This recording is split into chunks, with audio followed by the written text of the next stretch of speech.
Hello students, welcome to Geetham Maths YouTube channel.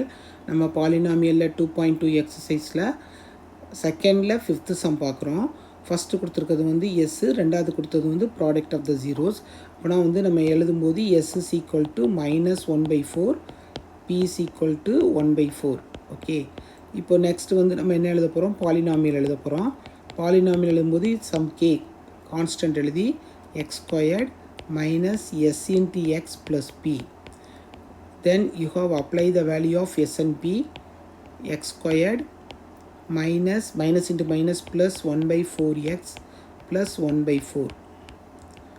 Take LCM, 4x squared plus x plus 1 divided by 4. டினாமினேட்டரில் என்ன இருக்குதோ அதுதான் நம்ம வந்து கேக்கு வந்து வேல்யூவாக சப்ஸ்டிட் பண்ணுவோம். நீங்கள் முந்தின சம்லாம் பார்த்துருப்பீங்க, நம்ம கேக் ஒன்று தான் போட்டிருப்போம், ஏன்னா டினாமினேட்டரில் எதுவுமே இல்லாதனால. இங்கே வந்து டினாமினேட்டரில் இருக்கிறதுனால put case equal to 4, then p of x is equal to 4 into 4x squared plus x plus 1 by 4. 4ம் கேன்சல் ஆகிரும். Therefore p of x is equal to 4x squared plus x plus 1. புரியுதா students? அடுத்த கணக்கில் நம்ம சந்திப்போம்.